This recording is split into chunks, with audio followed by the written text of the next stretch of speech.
Go for it.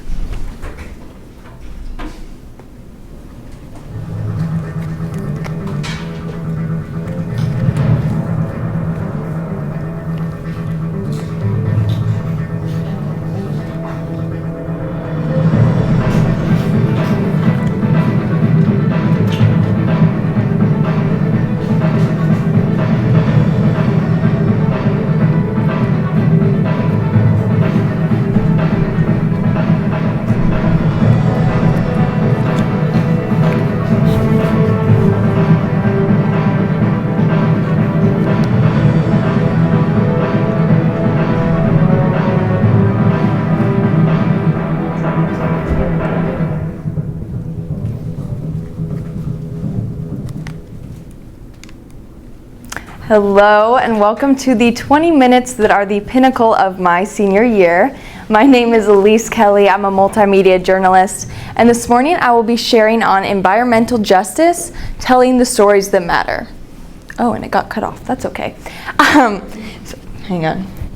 So, ever since I was little, I've been in love with the art of storytelling. I would come home from school or come home from camp in the summer, and I'd sit down with my mom and I'd give her a detailed play-by-play report of my day.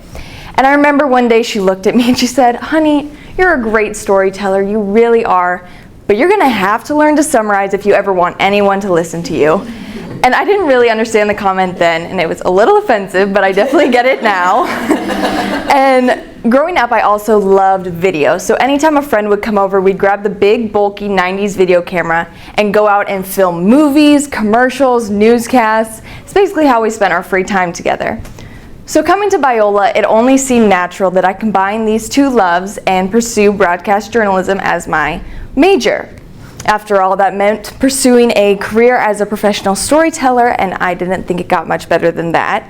So throughout my first half of college, I thrived in broadcast. I had the passion, I had the talent, I had the look, whatever that really means, but something was missing. And I often told stories that I wanted to tell, happy stories, or made people laugh. And I didn't really want to tell the hard-hitting news, and I didn't want to be the one that was known for telling the sad stories, because I know people don't really want to hear those. And at the time, broadcast meant that I got to dress up, I got to play with a video camera, and I got to be in the spotlight. And eventually, these motives caused me to put my identity in my image. In pursuing worldly beauty, we strive to become this elusive image in place of who we really are. You and I are created in the image of the living God. Our purpose is to reflect His image to the world, but since the fall, we let the world inscribe its image on us. It is the very picture of sin and ultimately death. Instead of being transformed to God's image, we conform to the world's image. I wasn't seeking to be a truth-speaking journalist, and I sure wasn't putting much thought into the stories I was investing in or the stories I was telling others. Well, I have heaps of stories that I would love to share with you this morning, like the time I went to Laguna Beach, casually ran into Kobe Bryant, introduced myself, and made a complete idiot out of myself. But this morning, the story I really want to share with you is a story of transformation and how my view of journalism has changed. So I spent the fall semester of my junior year studying abroad in New Zealand with the Creation Care Studies program. And this was our backyard, so as you can imagine, it wasn't too bad. But creation care wasn't something I'd ever really given much thought to, and I had no idea it could change my life this much. Every chance that I got to call home, I'm pretty sure I gave my family and friends the accurate impression that I was becoming a raging hippie. "Oh, you're taking a camper van where? Oh, you haven't showered in how long?" But then again, growing up in Oregon, tree hugging and recycling came as second nature to me. But being in New Zealand really taught me why it's important to take care of the creation that God has given us.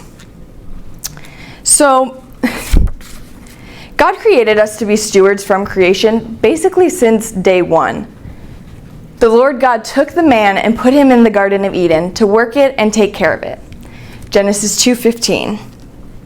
In New Zealand, we spent weeks not only studying nature in relation to the Bible, but also studying nature itself through several science classes. And most broadcasters are willing to admit that science isn't exactly our strong suit. And while these courses did stretch me, they also gave me this even greater appreciation for God's world. So one of our classes was called terrestrial ecology, which is basically big words for studying nature. And we all had to do this research project as a group. And so my group was a group of 4, and being the journalist major, I had to be the scribe. And we chose to study macroinvertebrates, which I had no idea what that was, and I'll get to that in a minute. But basically our research consisted of going into this mountain river, which was 33 degrees, in a snowstorm, and flip over these rocks and count macroinvertebrates, which are basically these little creepy bug things that hide under rocks. And so we're out there in snow, in rain jackets and sandals. I have 2 thoughts going through my mind. 1, I'm going to get hypothermia and die, and my parents aren't going to know where I went. And 2, why on earth does counting bugs on rocks really matter? Well, I'm a firm believer that the more you understand the way that something works and learn about it, the greater your perspective will be, and you'll be able to get outside of yourself a little bit. So you had a great time exploring the rugged landscapes of New Zealand, living out of a van, and studying bugs. So what? Well, I have learned that nature is not only where I feel closest to God, but it's also where I feel called to be. And oftentimes when we hear the word justice, we might think of social justice. And while that is so incredibly important, when I heard about environmental justice, my world was rocked a little bit. Environmental justice brought a new meaning to voice for the voiceless. I have a voice, I have abilities and skills, and I'm passionate about the environment. So some of you might be asking, okay, but what is environmental justice? And if I'm being completely honest, when I looked up the definition, I was like, oh, shnikes, that is not really what I thought it meant. But basically, the definition of environmental justice is the pursuit to allow anyone or everyone the same degree of protection from environmental and health hazards, as well as equal access to a healthy environment in which we live, learn, and work. So in other words, that basically means providing an environment that not only supports a safe place for everyone to live, but also promotes a healthy world overall. So one simple way that we can move towards this goal is to educate. And last semester, I prayed this desperate prayer that God would combine my talents and my skills and my creativity into something that would glorify Him, whether it went big or it was just kind of an outlet, because as my friends can tell you, last semester I needed an outlet because it was a little insane.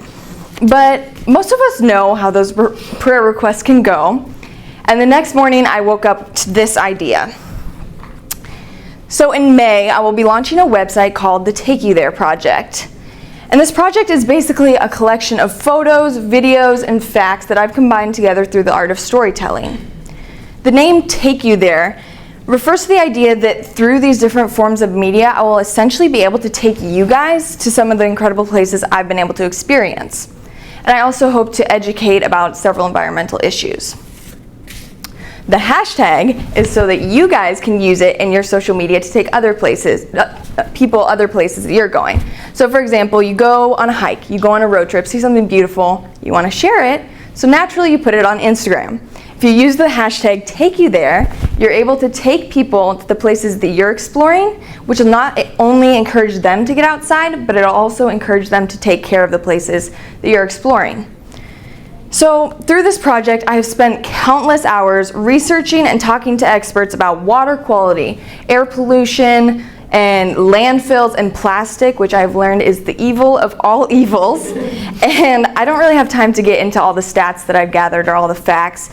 But one thing I've learned is that if we don't stop some of our current habits, the beauty that we take for granted is going to quickly fade away. One of the people that I talked to for this project was an educator at the Aquarium of the Pacific in Long Beach.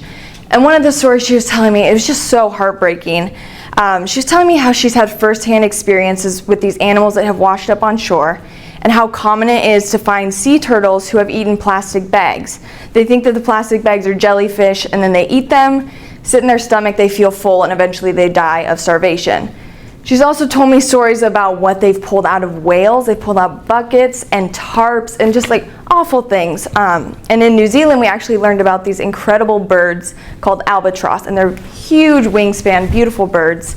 And they eat plastic out of the ocean. They think it's food, and then they feed it to their young, which eventually kills their young. So stories like these that are just so heartbreaking, and I was like, I have to do something about this. And then another topic I was fascinated in was the LA River, which is actually right down the street. I didn't know it was a river, first off. I go running by it almost every day, and I'm like, what is that? Basically, it used to be a natural river flowing through, and they decided to pave it for flooding reasons. And by doing so, they've basically created this chute that allows anything to get flushed right into the ocean. So there's shopping carts, tires, you name it, I've probably seen it in there. And anytime it rains, it just goes right into the ocean without being filtered. So my approach is not to point fingers or make people feel like there's no hope. My aim is to inspire and to educate. I believe that nature is a playground, and I want to offer the call to action that encourages people to escape the mundane by getting outdoors. And remember how I said I didn't want to be the one to tell the sad stories or the hard-hitting news? Well, I still don't want to, but I've learned that through this project, I'm able to take those sad stories and bring hope to them. Half the battle is that the majority of us aren't even aware of what's happening in our own backyards, though. For example, did you know that pollution is one of the biggest global killers, affecting 100 million people? That's comparable to global diseases like malaria and HIV. Or how about that 1.2 trillion gallons of untreated sewage, stormwater, and industrial waste are being dumped into U.S. water each year? Well, it's hard-hitting stories like this that make me realize that we need advocates for environmental justice, a mouthpiece for the voiceless. Well, you've probably heard enough of me talking dirty to you this morning, and if you caught that joke, plastic probably isn't the only thing you should take out of the gutter. But overall, this journey has brought incredible transformation in my life. And over these past 4 years, I have seen that being a broadcast journalist doesn't have to mean telling the hard stories, or working the awful hours, or finding my identity in my physical image. I can use the journalism skills that I have learned to find the stories that need to be told and then share those with others through truthful storytelling. God has truly shown me what it means to be a journalist with a different lens. So let's take a stand together. Thank you.